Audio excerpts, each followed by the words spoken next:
যে সাহাবীদের সম্পর্কে আল্লাহ তাআলা বললেন সাহাবীদের মতো ঈমান আনয়ন করো, যেই সাহাবীদের সম্পর্কে আল্লাহ রাসূল বললেন যে আল্লাহ তাআলা তাদেরকে বলেছেন ই'মালু মা শি'তুম। বদরি সাহাবীদের ব্যাপারে এরকমভাবে আল্লাহ রাসূল বলছেন তোমাদের যা মনে চায় তা করো, তোমাদের সামনের পিছনের সব গুনাহ আল্লাহ মাফ করে দিয়েছেন। যে সাহাবীদের ব্যাপারে আল্লাহ পাক রব্বুল আলামিন পবিত্র কালামুল্লাহ শরীফের মধ্যে স্পষ্ট ঘোষণা করে দিলেন রাদিয়াল্লাহু আনহুম ওয়া রাদু আন। আল্লাহ তাআলা যাদের উপরে সন্তুষ্ট এবং তারাও সাহাবায়ে কেরামগণ আল্লাহর উপরে সন্তুষ্ট। যেই সাহাবায়ে কেরামের এত এত মর্যাদা ফজিলত আল্লাহ পাক রব্বুল আলামিন বর্ণনা করলেন, সেই সাহাবীদেরকে সত্যের মাপকাঠি মানতে আমাদের কোনো অসুবিধা নেই। সাহাবীদের সমালোচনা করা যাবে, এই কথাটা বুঝতে পারছেন? সাহাবীদের সমালোচনা করা যাবে, সাহাবীদের সমালোচনা করা যাবে, আওয়াজ করে বলেন।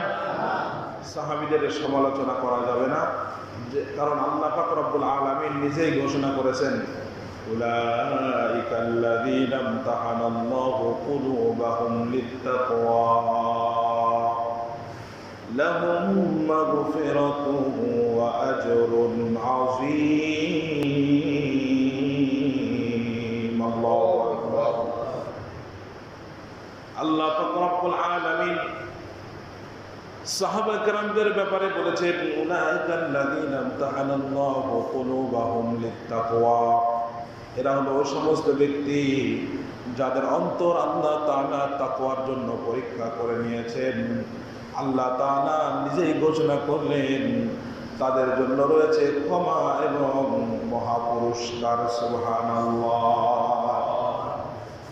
তাহলে তাদের ব্যাপারে সমালোচনা না করে আগে নিজে শুধরে নেই, কি বলেন? সাহাবা কেরামগণকে ঈমানের নমুনা আর মডেল আমাদের জন্য বানিয়েছে। এই জন্য আমরা কোন সাহাবের সমালোচনা করব তো। যাই হোক, আমরা মূল আলোচনায় চলে আসি। আজকে চেষ্টা করব ইনশাআল্লাহ এই আলোচনা শেষ করার জন্য। আমা তৌফিক ইল্লা বিল্লাহ।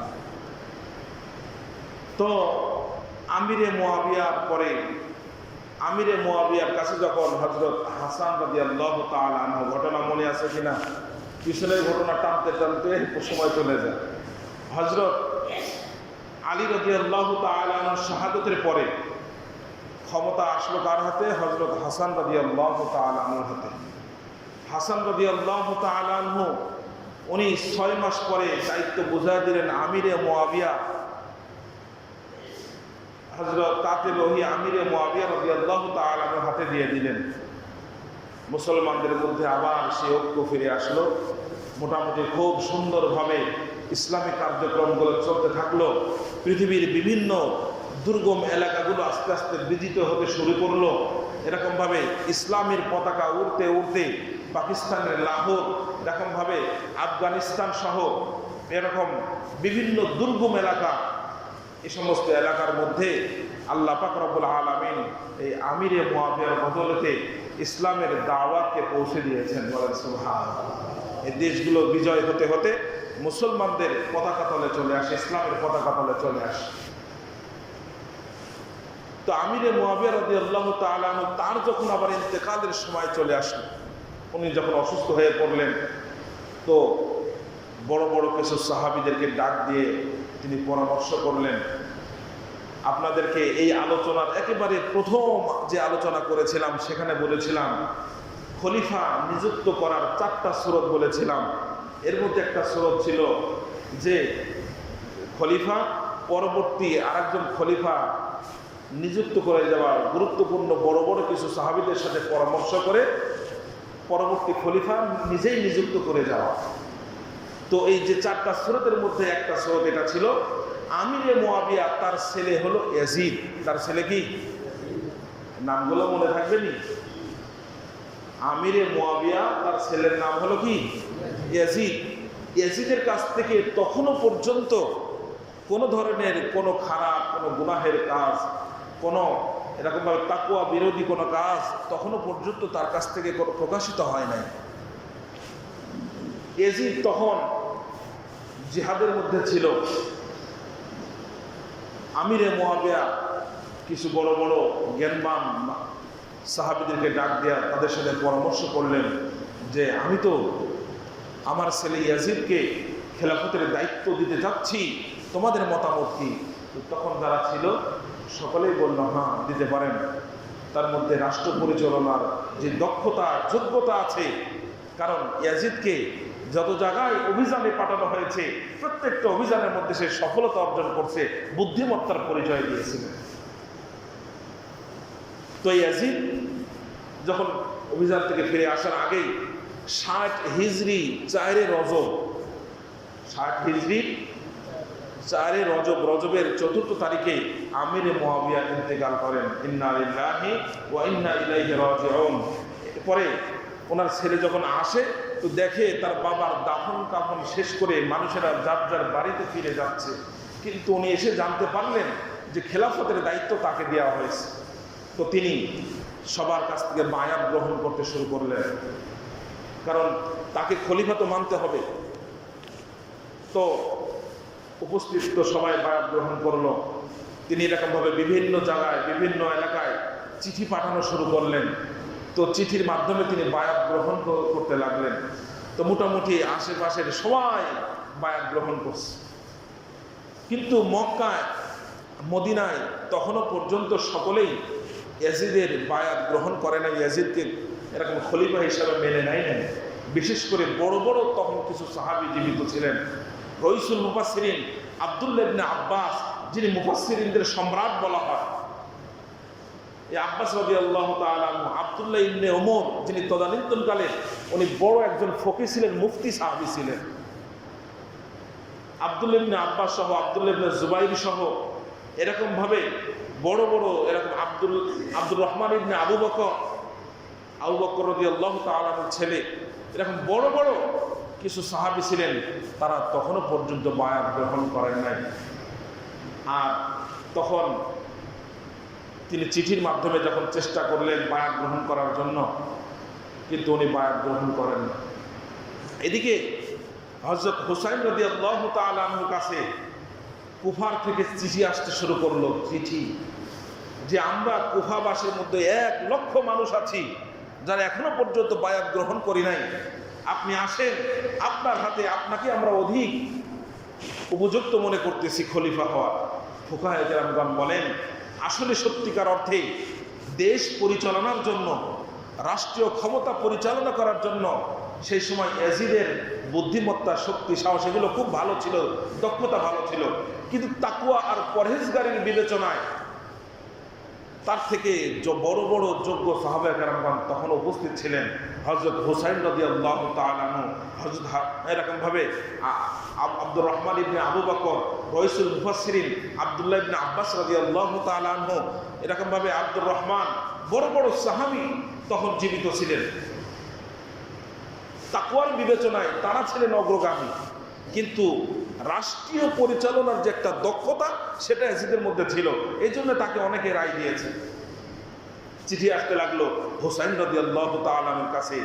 তখন আব্দুল্লাহ ইবনে ওমর আর আব্দুল্লাহ ইবনে আব্বাস, ওনারা তো বড় সাহাবী, খুব বিচক্ষণ ছিলেন, তারা বুঝে ফেললেন ওই যে চক্রান্তকারীরা চক্রান্ত করে হযরত আলী রাদিয়াল্লাহু তাআলা আনহুকে কুফায় নিয়ে হত্যা করেছিল, সেই সম্প্রদায় আমার হুসাইন রাদিয়াল্লাহু তাআলাকে হত্যা করার জন্য হুসাইন রাদিয়াল্লাহু তাআলাকে কুফায় ডাকতেছে। বড় বড় সাহাবী সকলে বললেন যে খবরদার আপনি কুফায় যায় না। তখন মদিনার মধ্যে গভর্নরের দায়িত্ব ছিল ওলীদ ইবনে উতবাহ, একজন সাহাবীর না, একজন তাবেঈ, ওলীদ ইবনে উতবাহ, সে ছিল মদিনার গভর্নর। তো ইয়াজিদ, আমিরে মুআবিয়ার ছেলে ইয়াজিদ, মোটামুটি তার তো খেলাফত প্রতিষ্ঠিত হয়ে গেছে, কিছু অংশ বাকি আছে। তো সে চিঠি পাঠালো যে তাদেরকে, উনি চিন্তা করে দেখলো যে সবাই যদি আমার হাতে বায়াত গ্রহণ করে, আমাকে বাচ্চা হিসেবে মানে, আর এই 5 জন যদি না মানে, তাহলে আমার এটার কোনো গ্যারান্টি থাকবে না, যে কোনো মুহূর্তে নরবর হয়ে যেতে পারে, কারণ এই সাহাবী, বড় বড় সাহাবীর আমার পক্ষে নেই। তো চিঠি মাধ্যমে যখন তাদেরকে রাষ্ট্রীয় ঘরের মধ্যে ডাকা হলো বড় বড় এই 5 জনকে, হুসাইন রাদিয়াল্লাহু তাআলা আনহু সহ, যে আপনারা কি করেন, বায়াত গ্রহণ করেন। ওলীদ ইবনে উতবা তাকে ডাকাইলেন যে আমাকে আমিরে মুয়াবিয়ার ছেলে ইয়াজিদ আমাকে বলেছেন আপনাদের কাছ থেকে বায়াত নেওয়ার জন্য। তারা এক কথা সাফ স্পষ্ট জানাই দিল যে না, আমরা বায়াত গ্রহণ করব না। হুসাইন রাদিয়াল্লাহু তাআলা আনহু তিনি চিন্তা করলেন যে বাবার ছেলেই রাজার ছেলেই রাজা হবে, পীরের ছেলে পীর হবে, এই রাজতন্ত্র সে মানতে রাজি না।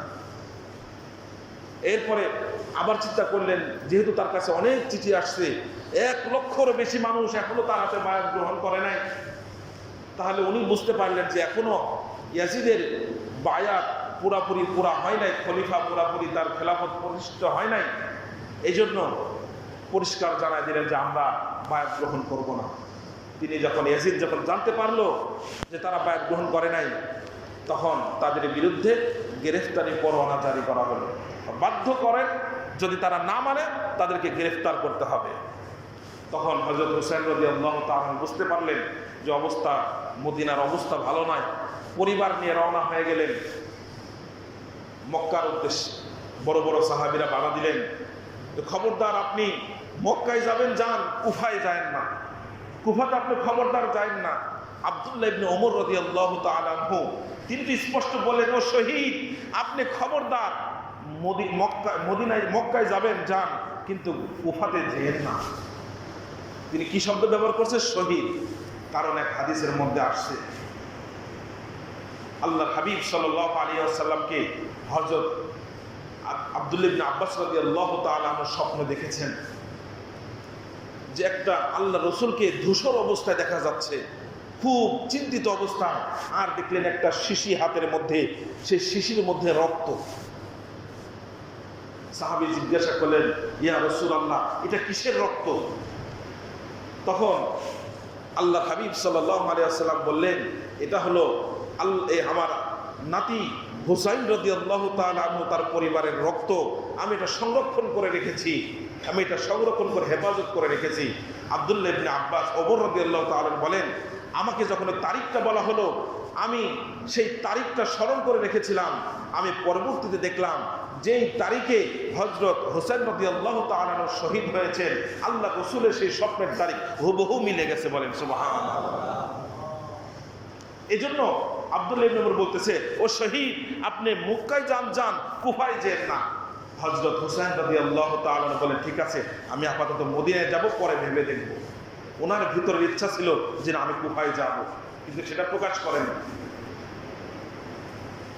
হযরত হুসাইন রাদিয়াল্লাহু তাআলা আনহু দলবল নিয়ে, নিজের পরিবার নিয়ে, এই পরিবারের সদস্যদেরকে নিয়ে তিনি মক্কায় চলে গেলেন। মক্কায় আসার পরেও আরও চিঠি আসতে লাগলো কুফাবাসীদের পক্ষ থেকে, আপনি কুফায় চলে আসেন, ও হুসাইন, আপনি কুফায় চলে আসেন, আমরা 1 লক্ষ মানুষ রেডি আছি ইয়াজিদের বিরুদ্ধে লড়াই করার জন্য। হযরত হুসাইন রাদিয়াল্লাহু তাআলা তিনি মক্কায় কিছুদিন অবস্থান করার পর, যখন তিনি বারবার চিঠি আসতে লাগলো তার কাছে, তিনি কুফার অবস্থাকে যাচাই বাছাই করার জন্য নিজেরই চাচাতো ভাই মুসলিম ইবনে আকিল তাকে পাঠায় দিলেন, যাও কুফাতে গিয়া কুফার অবস্থা পর্যবেক্ষণ করে অবস্থা যদি ভালো হয় তাহলে আমাকে অবশ্যই ডাকবা। চিঠির মধ্যে যে সংবাদ এসেছে সেই সংবাদ যদি সত্যি হয় তাহলে আমাকে খবর দিবা, আমি চলে আসবো। মুসলিম ইবনে আকিল রওনা হয়ে গেছে। কুফার মধ্যে গিয়া অবস্থা দেখলো যে ঠিকই তো।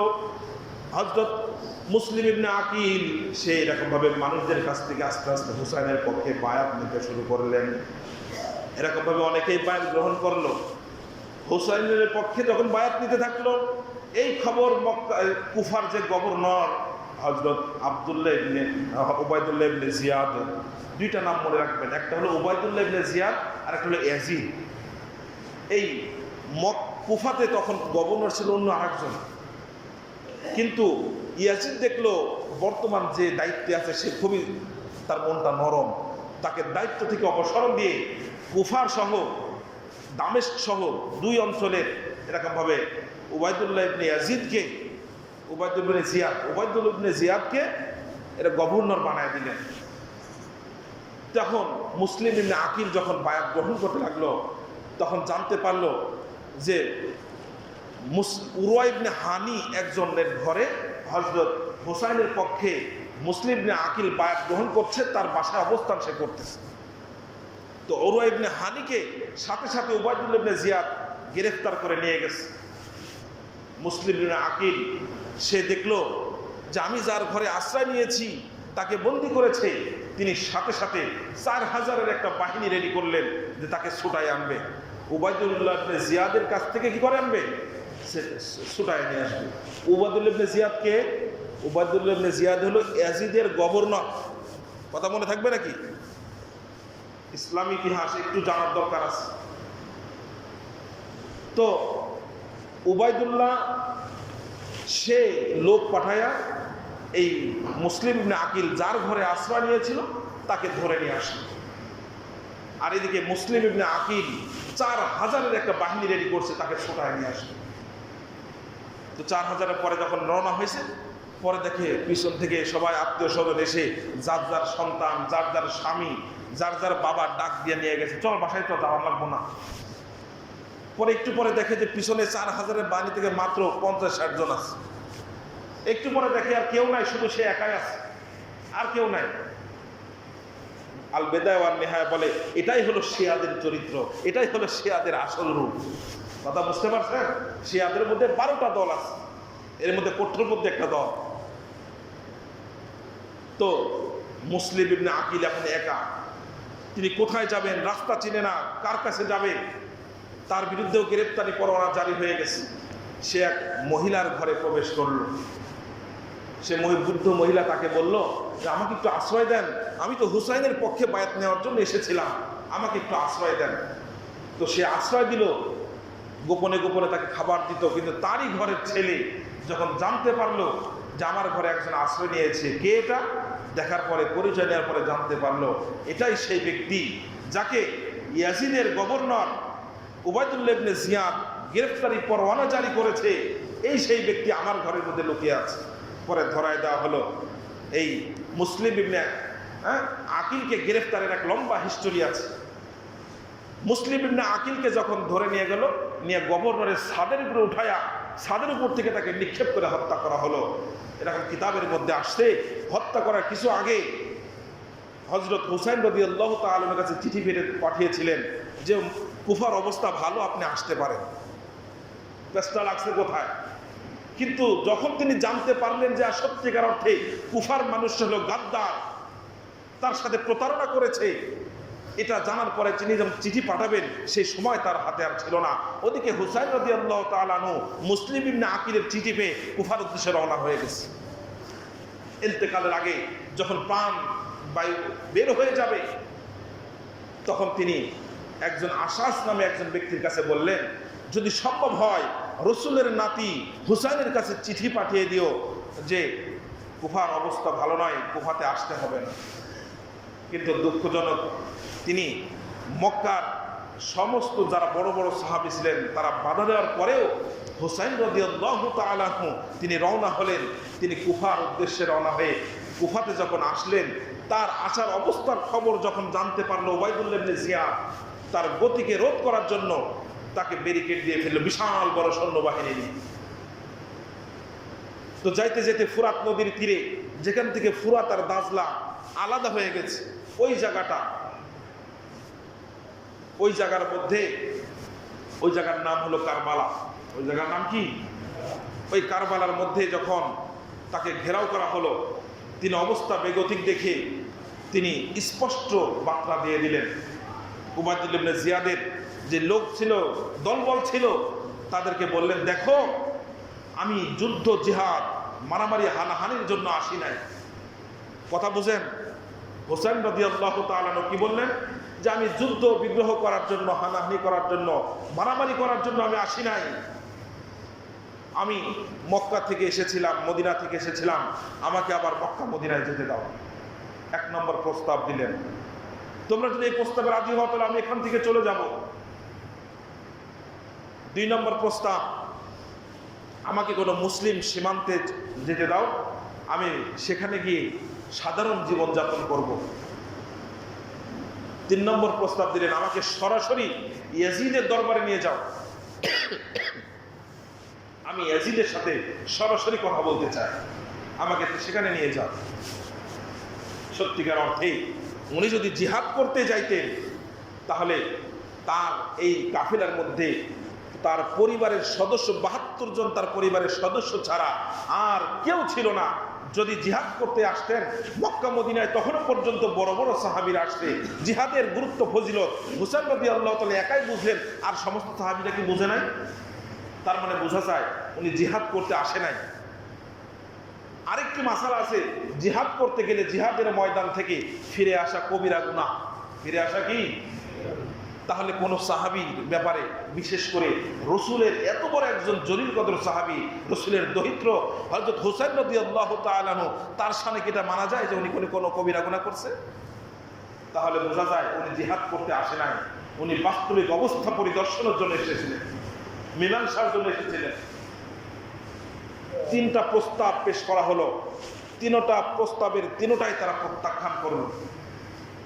ফজরের নামাজের তারা যুদ্ধের জন্য প্রস্তুতি হলো, যুদ্ধ করবে।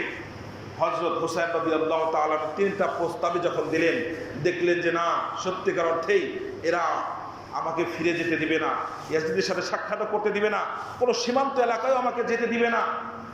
উনি বাধ্য হয়ে আত্মরক্ষার জন্য তিনি প্রাণ করে লড়াই করলেন। লড়াই করার আগে ফজরের নামাজের সময় কিতাবের মধ্যে আল বিদায়া ওয়ান নিহায়া কিতাবের মধ্যে আসছে, ফজরের নামাজের যখন ইমামতি করেন, ফজরের নামাজের ইমামতির সময় যারা তার বিরুদ্ধে জিহাদ করতে এসেছে, যুদ্ধ করতে এসেছিল, তারাও তার ইমামতিতে নামাজ পড়ছে। সুবহানাল্লাহ। হযরত হুসাইন রাদিয়াল্লাহু তাআলা শাহাদাতের আগের রাত্রে স্বপ্নে দেখলেন। স্বপ্ন দেখার পরে ঘুম থেকে উঠলেন, উঠে অস্থির। তার বোন জিজ্ঞাসা করলো যে কি ব্যাপার, আপনাকে অস্থির দেখাচ্ছে, কি ব্যাপার, কি হয়েছে আপনার? হুসাইন রাদিয়াল্লাহু তাআলা বললেন, আমার বোন শোনো, আমি কিছুক্ষণ আগে স্বপ্নে দেখলাম আল্লাহর হাবিব সাল্লাল্লাহু আলাইহি ওয়াসাল্লাম আমাকে স্বপ্নে এসে বললেন, হুসাইন, আর কিছুক্ষণ পরেই আমার সাথে তোমার সাক্ষাৎ হয়ে যাবে। সুবহানাল্লাহ। এই স্বপ্নের ব্যাখ্যা শুনে তার বোন, আত্মীয় স্বজন সবাই কান্নাকাটি শুরু করে দিল। হুসাইন রাদিয়াল্লাহু তাআলা বললেন, খবরদার, খবরদার, আমি যদি দুনিয়া থেকে চলে যাই, আমি যদি শাহাদাত বরণ করি, আমার মৃত্যুর পরে তোমরা কখনো কান্নাকাটি করবা না, আমার মৃত্যুর পরে কখনো তোমরা হায় হতাশ করবা না। উনি স্বয়ং নিজে কি করে দিয়েছেন? নিষেধ করে দিয়েছেন। কারণ আল্লাহর হাবিব সাল্লাল্লাহু আলাইহি ওয়াসাল্লাম বলেছেন, লাইসা মিন্না মান দারাবাল হুদুদ ওয়া শাক্কাল জুয়ুব। আল্লাহ রাসূল বলেন, ওই ব্যক্তি আমাদের দলভুক্ত নয়, অন্তর্ভুক্ত নয়, যে ব্যক্তি আফসোস করে কোনো মানুষ আত্মীয় স্বজন মারা গেলে নিজের গাল থাপড়ায়, নিজের বুক ছিঁড়ে, জামা কাপড় ছিঁড়ে ফেলে, আর ওয়াদা বিদাওয়াল জাহিলিয়া, জাহিলিদের কথার মতো এরকম চিৎকার করে বিভিন্ন রকমের ডাকাডাকি করতে থাকে আর বলতে থাকে, আমার অমুকে চলে গেল রে, আল্লাহর কারোরটা দেখলা না, আমারটাই দেখলা। এরকমভাবে বিভিন্নভাবে মাতম করে, কান্নাকাটি করে। এরকম মানবিক হিসাবে কিছু কান্নাকাটি, কিছু দুঃখ তো আসবে, এটা স্বাভাবিক, কিন্তু মাতম করে, হাই হতাশা করে আল্লাহর উপরে দোষারোপ করা, বিভিন্ন রকমের ঈমান হননকারীর মতো কথাবার্তা বলা সম্পূর্ণ না যায়। হুসাইন রাদিয়াল্লাহু তাআলা নিজেই তাদেরকে নিষেধ করে দিলেন। তুমুল আকারে যুদ্ধ হয়ে গেল। যুদ্ধ চলতে চলতে ৭২ জনের মধ্যে এরকম প্রায় সবাই শহীদ হয়ে গেল।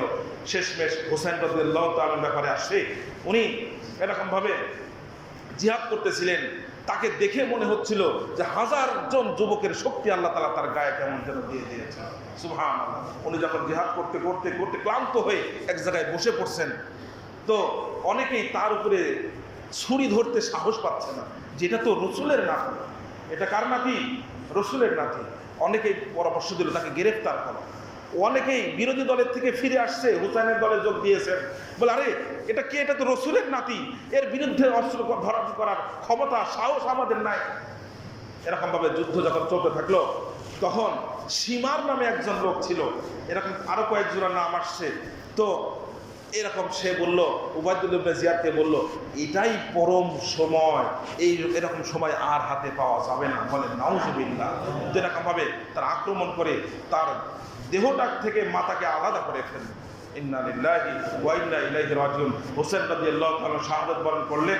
তার মাথাটাকে নিয়ে যখন ইয়াজিদের দরবারে যাওয়া হলো, তারা মনে করেছিল অনেক পুরস্কার পাবো, অনেক কিছু পাবো, এই মাথাটা নিয়ে যখন ইয়াজিদের দরবারে গেল, হ্যাঁ, তখন ইয়াজিদ মাথাটা দেখে ভয়ে দাঁড়ায় উঠছে, এটা কি করছো? তখন ইয়াজিদ চিৎকার করে বলে উঠেছিল, আমি ওই শয়তানকে কখন বললাম তাকে হত্যা করার জন্য? আমি তো তাকে শুধু এরকমভাবে তাকে গতিরোধ করতে বলেছি, তাকে এরকমভাবে নির্মমভাবে হত্যা করতে কে তাকে নির্দেশ দিয়েছে? সে গিয়েছিল মাথা দেখা তার পদোন্নতি করাবে, পরবর্তী তাকে পদচ্যুত করা হয়েছে, তার পদের উন্নতি করা হয়নি, তাকে তিরস্কার করা হয়েছে। এই হলো হুসাইন রাদিয়াল্লাহু তাআলা শাহাদাতের ঘটনা। এখান থেকে আমাদের বুঝতে হবে যে হুসাইন রাদিয়াল্লাহু তাআলা এক নম্বরে জিহাদ করার জন্য আসেন নাই। ওনাকে হত্যা করার পিছনে ইয়াজিদের সরাসরি হাত ছিল না, কিন্তু ইয়াজিদের শাসনামলে ইয়াজিদের ক্ষমতা থাকার কারণে যেহেতু হয়েছে, এবং এত বড় একজন জলিল কদর সাহাবী শহীদ হয়ে গেল, তারই শাসন ক্ষমতায় সে শক্তিশালী কোনো পদক্ষেপ নিতে ব্যর্থ হয়েছে, এই জন্য সে অবশ্যই দোষী। কথা বুঝতে পারছেন? কিন্তু সরাসরি হত্যাকাণ্ডের সাথে জড়িত কে? ওই সীমা। কথা বুঝতে পারছেন? সীমা। এরকমভাবে তার যদি সত্যিকার অর্থে উনি যদি জিহাদি করতে আসতেন, তাহলে মক্কার মদিনার মধ্যে কেন তখন বিদ্রোহ ঘোষণা হলো না? বড় বড় জলিল কদর সাহাবীরা ছিল, তারা কেন ইয়াজিদের বিরুদ্ধে জিহাদ করলো না? কথা বুঝতে পারছেন? তো অনেকগুলো বিষয় আছে। আমিরে মুআবিয়া রাদিয়াল্লাহু তাআলা আনহু তার ছেলেকে যখন দায়িত্ব দিলেন, দেওয়ার পরে বলেছিলেন, আল্লাহ, যদি আমি আমার ছেলের কারণে, ভালোবাসার কারণে তাকে যদি ক্ষমতায় বসায় থাকি, তাহলে তুমি তাকে ধ্বংস করে দিও, আর যদি তার মধ্যে যোগ্যতার কারণে তাকে দিয়ে থাকি, তাকে তুমি সফল কাম করো। কথা বুঝে আসছে নাকি ভাই? এখন আমাদের আকীদার বিশ্বাস থাকার দরকার কি? আমাদের আকীদার বিশ্বাস থাকার দরকার হলো হযরত হুসাইন রাদিয়াল্লাহু তাআলা একজন জলিল কদর সাহাবী। হুসাইন রাদিয়াল্লাহু তাআলা জলিল কদর সাহাবী, তিনি কারবালার ময়দানে শাহাদাত বরণ করেছেন। এটা মুসলমানদের হৃদয়কে নাড়া দেয়, সত্যিকার অর্থে বড়ই দুঃখজনক। আর ইয়াজিদ সেটার সাথে সরাসরি সম্পৃক্ত না হলেও পরোক্ষভাবে সে সম্পৃক্ত। এই জন্য হুসাইনের বিপরীতে ইয়াজিদের কোনো প্রশংসা, তার রাষ্ট্রীয় পরিচালনার কোনো প্রশংসা, কোনো কাজের কোনো প্রশংসা করা যাবে। কথা বুঝে আসছে নাকি ভাই? আর আরেকটা রিওয়ায়াতের মধ্যে আসছে, যখন তার দরবারে লাঠি আনা হলো, এক লাঠি দিয়ে ঠোঁটের উপরে হুসাইন রাদিয়াল্লাহু তাআলার মাথার মস্তকের উপরে ঠোঁটের উপরে লাঠি দিয়ে নাড়াচাড়া করতেছিল তুচ্ছ তাচ্ছিল্য করার জন্য। তখন পাশে একজন আনাস ইবনে মালিক, যিনি বহুত বড় একজন সাহাবী ছিলেন, তিনি বললেন, এই খবরদার, আমি অসংখ্যবার দেখেছি আল্লাহ রসুলের ঠোঁট মোবারক দিয়ে হুসাইন রাদিয়াল্লাহু তাআলার ঠোঁট মোবারকের উপরে চুমু খেয়েছেন। সুবহানাল্লাহ! তুমি কার ঠোঁটের উপরে লাঠি নাড়াচ্ছ? কার চেহারাকে তুমি বিকৃত করতেছো? আমার ভাইয়া, দোস্ত, বুজুর্গ, এই জন্য এই ঘটনা থেকে সাহাবায়ে কেরামদেরকে দোষারোপ করার কোনো সুযোগ নাই। এটা একটা দুর্ঘটনা, একটা ফাঁদের মধ্যে পড়ে উনি শাহাদাত বরণ করছেন। সত্যিকার অর্থে আল্লাহ পাক রব্বুল আলামিন হাসরের ময়দানে প্রকৃত যারা হত্যাকারী তাদের বিচার তো আল্লাহ তাআলা অবশ্যই করবেন, এর মধ্যে কোনো সন্দেহ আছে? প্রকৃতপক্ষে আমাদের যেটা দায়িত্ব হলো, সাহাবা কেরামগণদের কোনো সমালোচনা, কোনো দোষারোপ, কোনো কিছু করা যাবে। আল্লাহ পাক রব্বুল আলামিন আমাদের সবাইকে জানার বোঝার তৌফিক দান করেন।